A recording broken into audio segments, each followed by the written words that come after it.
जी जरनीक के YouTube channel में आप सबको खुश आमदीद। उम्मीद करता हूं कि जहां कहीं भी होंगे आप खैरियत से होंगे। इस वीडियो में हम बात करेंगे ये जो डेयरी फार्म्स में आजकल बड़ा ट्रेंड चला हुआ है, ये इंपोर्टेड गाय का, फार्मी गाय का, ये क्रॉस गाय का, इसकी हकीकत क्या है? क्या आपने कभी सोचा है कि हमारी जो नॉर्मल हमारे इस खिते में, इस बड़े सगीर में या हमारे मुल्क में ये जो भैंस पाई जाती है या जो साहिवाल नस्ल की देसी गाय पाई जाती है, ये इतना दूध नहीं देती। और ये जो फार्मी गाय है, जो इंपोर्टेड गाय है, ये जो ऑस्ट्रेलिया से, ये हॉलैंड, नॉर्वे, ठीक है जी, बल्कि अब तो ब्राजील से भी ये जो गाय इंपोर्ट की जाती है, ये आखिर इतना दूध किस तरह से दे देती है, इतना दूध क्यों देती है? ठीक है जी, इसके पीछे क्या साइंस है, क्या वजह है?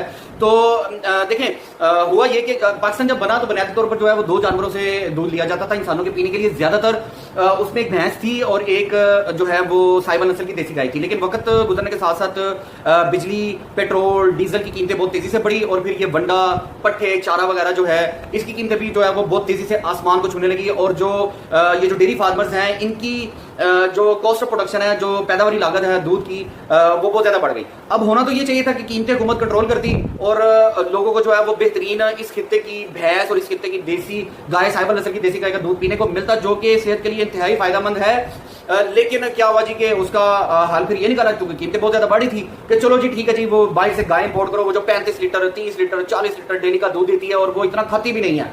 अच्छा, अब हुआ ये, एक तो इसका नुकसान ये हुआ कि पाकिस्तान का रुपया कमजोर, जारी बात है, जब इंपोर्ट बढ़ेगी तो पाकिस्तान का रुपया कमजोर होगा, डी वैल्यू होगा, और फिर उससे महंगाई बढ़ेगी। जब इंपोर्ट बढ़ेगी तो महंगाई बहुत ज्यादा होगी। अच्छा, तो एक तो इसका ये नुकसान। दूसरा इसका ये नुकसान हुआ कि हम ये जो फार्मी गाय है या ये जो क्रॉस गाय है, इसका दूध पीने से बच्चे बहुत ज्यादा बीमार होना शुरू हो गए, बड़े भी बहुत ज्यादा बीमार होना शुरू हो गए।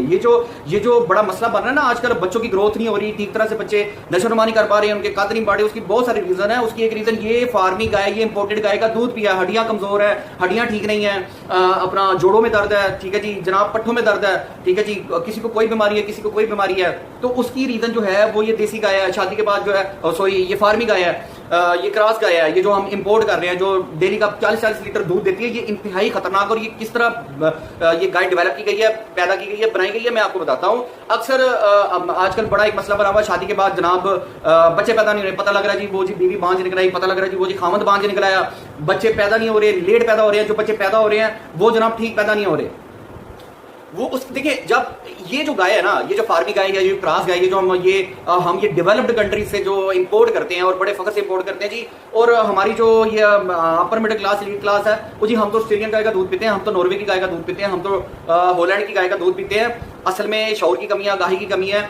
ये जो फार्मी गाय है ना, ये हार्मोन डिस्टर्ब्ड गाय है, ठीक है जी। ये इसके हार्मोन, ये एक नेचुरल गाय नहीं है, ये एक नॉर्मल गाय नहीं है, जिस तरह से हमारे खित्ते की, बड़े सगीर की ये साहिवाल नस्ल की देसी गाय है, ठीक है जी।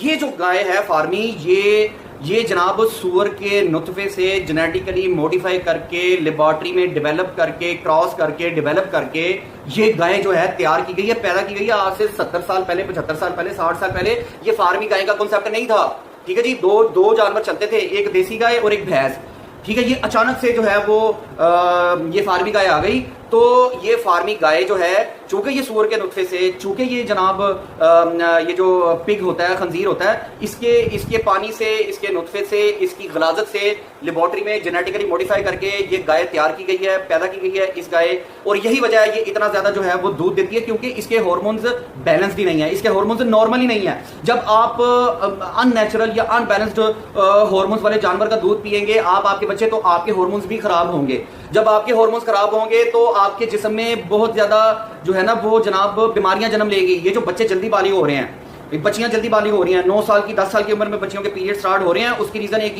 ये जो फार्मी गाय का दूध है, हमारे इस मुल्क में, हमारे इस माशरे में ज्यादातर यही दूध चल रहा है, क्योंकि ये सस्ता पड़ता है, ठीक है जी। ये जो आप थैलियों में, बड़ी प्यारी थैलियों में, वो चिलर में, रेफ्रिजरेटर में से, चिलर में से, बेकरियों पे और मुख्तलिफ डिपार्टमेंटल स्टोर्स पर, और जनाब आप वो टेट्रा पैक के डब्बों में ये जो आप बड़े मजे से दूध लाकर पीते हैं ना घर में, वो दूध आपके लिए जहर है, वो आपकी नस्लों के लिए जहर है, वो आपके हार्मोन्स खराब करेगा। जब आपके हार्मोन्स खराब होंगे आप मेंटली डिस्टर्ब होंगे, ठीक है जी। जब आप मेंटली डिस्टर्ब होंगे तो आप बहुत से हराम कामों की तरफ जाएंगे, ठीक है जी। तो आप कोशिश करें कि आप भैंस का दूध पिए, अपने बच्चों को पिलाए, देसी गाय का दूध पिए, अपने बच्चों को पिलाए।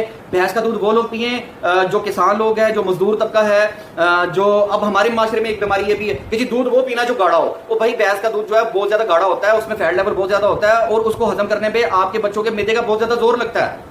तो आप गाय का दूध पिए। गाय का दूध जो है वो देसी गाय साहिवाल नस्ल की, उसका दूध पतला होता है, वो आसानी से हजम होता है, वो जायकेदार होता है, वो खुशबूदार होता है, यकीनन पीला होता है। उसका मक्खन और देसी की भी बेहतरीन बनता है, और वो माँ के दूध के बाद, बकरी के दूध के बाद देसी गाय साहिवाल नस्ल का दूध आपके बच्चों के लिए बहुत अच्छा है और बूढ़ों के लिए बहुत अच्छा है। और जो जवान लोग हैं, जो स्पोर्ट्स एक्टिविटीज में हैं, जो क्रिकेट खेलते हैं, हॉकी, फुटबॉल, एथलेटिक्स में हैं, उनके लिए भैंस का दूध बेहतर है, किसानों के लिए बेहतर है, और लेबर तबका जिनका काम फिजिकल एक्टिविटी वाला ज्यादा है, उनके लिए भैंस का दूध बेहतर है। ऑफिस वर्क करने वालों के लिए, पढ़ने वाले बच्चों के लिए आपका ये भैंस का दूध मुनासिब नहीं है। गाय का दूध पीने से और नेचुरल जानवर का दूध पीने से, नेचुरल दूध पीने से आपके बच्चों का दिमाग कमजोर नहीं होता। आप वो फार्मी गाय का, इंपोर्टेड गाय का दूध पिएंगे, आपके बच्चे फूल जाएंगे, मोटे हो जाएंगे, लेकिन अंदर से खोखले होंगे, चुस्त नहीं होंगे, एक्टिव नहीं होंगे, फुर्तीले नहीं होंगे, दिमागी तौर पर भी कमजोर होंगे। और यही वजह है कि मैट्रिक का रिजल्ट आया 1 लाख से ज्यादा बच्चा फेल, 9वीं का रिजल्ट आया 1 लाख से ज्यादा बच्चा फेल। आपके जो बच्चे हैं उनका हाफजा कमजोर हो जाता है, बच्चों का पढ़ाई में दिल नहीं लगता, बच्चों को लेसन समझने में, अंडरस्टैंड करने में आसानी होती है,